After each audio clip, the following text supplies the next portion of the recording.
If everyone's ready, I'll go ahead and start. My name is Detective Sergeant Stacy Reese with the Vincennes Police. This is Chief Robert Dunham. He's over to the side. You probably can't see him right now. We are calling this press conference today because we are asking the public's help in solving a 2008 cold case. On November 21st, 2008, we responded to a report of a home intruder that had confined, sexually assaulted, and physically battered a female that resided at 201 West St. Clair, Apartment 6 in Vincennes, Indiana. The female was not a Vincennes resident. She was a 21-year-old who had come here to further her goals in life. The unknown male had entered her apartment. He battered the female, causing significant physical injuries. The unknown male also sexually assaulted this female during the course of this altercation. The Vincennes Police Department is releasing a forensic composite profile that we have created along with Parabon Nanolabs of a person of interest in this case. This profile was created using snapshot DNA analysis. We asked the public to look at these composites, one of which shows what the person would have looked like at the age of 25 and one at the age of 35. We ask if you believe that you may know who this person is, or you have any information regarding this cold case sexual assault, that you contact the Vincennes Police Department at 812-882-1630, or you can reach out through email at sreese@vincennes.in.gov. If you call the police department, you just need to ask for Detective Sergeant Reese and we will take all information. What's behind me is a composite profile that was created by Parabon Nanolabs of the person of interest in this case. So if anyone has any information, we ask that you please do contact us. If there's any questions at this time, we can take questions. Anybody? Nobody? Yeah. What prompted you to do this now, at this point? Technology has advanced now at this point. When Chief Luking was in, he originated it, where he gave the money to do this, and now that Chief Dunham is in, he has furthered the goal. This is our only violent, unsolved crime. Chief Dunham's desire is that we don't have any unsolved crimes and that we bring justice to this young lady. What charges are you looking at right now in this case? He would be looking at possibly level 1 felony, which would be sexual assault, rape, but that would be up to the prosecutor to decide what they would charge with. How long did it take you to put this together, or did it take the lab to put this together? It only took Parabon, when they got the evidence from our case, it took them about 2 weeks to do a forensic composite of the person of interest. Parabon has been working with us in other areas, but right now they have done this for us so we can release this and ask the public's help. Can you share any additional information in terms of how you were able to come up with this image? You said DNA evidence, or was it her memory, or both? This is through DNA analysis. Parabon is a nanolab, so what they do is they take DNA and they are able to use your DNA to then do a composite. They've worked with several police agencies throughout the country with identifying persons that have been located, and it might be skeletal remains, or using DNA from crime scenes to develop persons of interest through that DNA.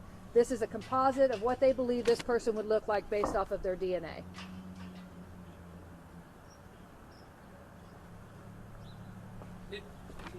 If I could throw one thing in here, the question was, why now? This investigation never stopped. I was gone from the department for about 11 years, and I know personally that it did not stop. And when it comes to something with DNA, a lot of it is costly. And we have found the money to take the final step to get this composite. I can guarantee you this department never stopped filtering information. We never stopped sending officers other locations and collecting trash to try to get DNA to match what we had as far as in the investigation. It's just that the DNA process has gone so far, and generally, not generally, most of the time, I don't have percentages, I'm not a percentage type person, this is going to be pretty close to spot on, I guarantee you. So, as we've done in the past, law enforcement only has so many eyes and so many ears. We want people to think, if they were in our community during this time period, think about where you were at. Think about who you were with. If you personally knew the victim, think about when you were with the victim and where you may have been together and who was around you. We think there's people out there that know this suspect. And that's what we're down to. We need the help of the people that were here, that knew the victim. I've never seen it. So that's what's so important. But we did not stop investigating.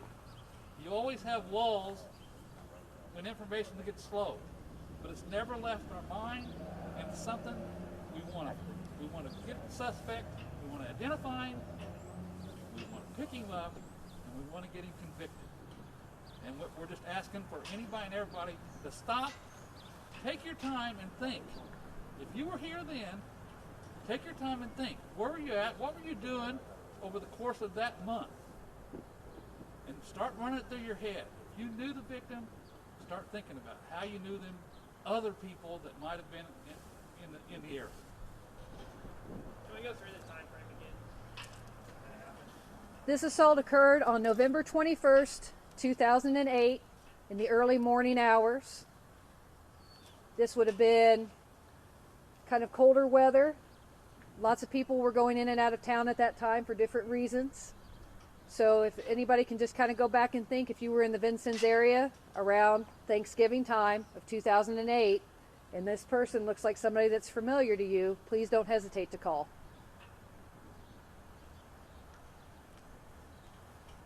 Quick question. Yes. With you said you guys have never stopped working on this project.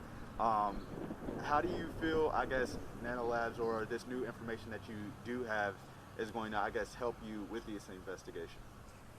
I think at this point we feel that having a composite profile of a person of interest gives us something to release to the public. The public is always helpful anytime you do a major investigation.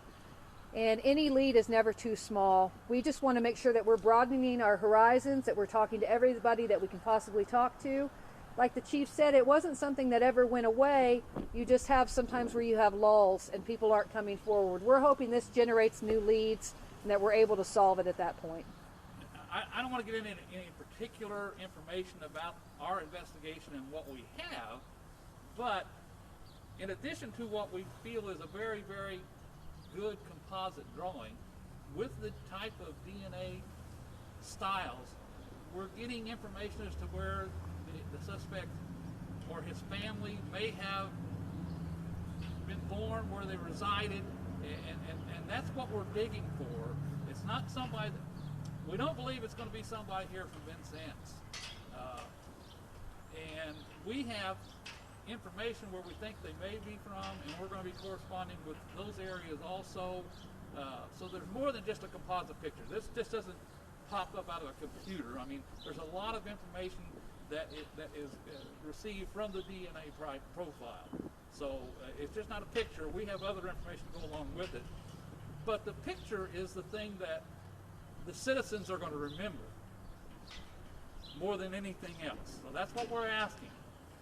We want this picture out, we want this composite out so people can look at it, and maybe you've seen it on the TV shows, sit and think, what do you smell, what do you hear, what do you see? It's the same thing. I don't want you to look at it and walk away talking to the citizens. I want you to look at it, put it in your mind, and stop for 10, 15, 20 minutes and think about the November time period, 2008. Where were you at? Who were you with? Does this remind you of somebody that you know? We may get 100,000 different calls, and we're going to check them out. We're going to do whatever we can. But we feel this is a very accurate composite, and it's really going to stick out in somebody's mind if they just take the time to help us. One more question.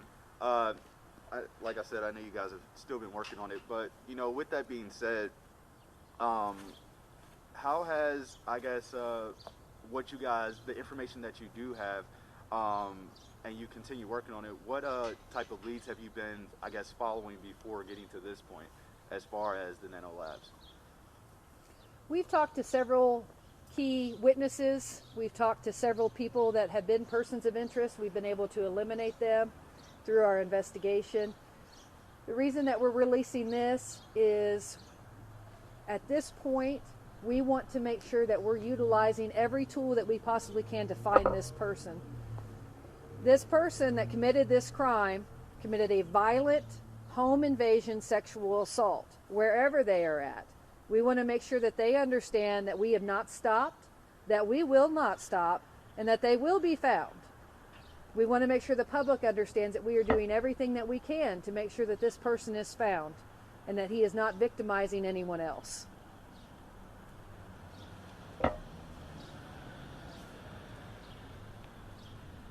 Any other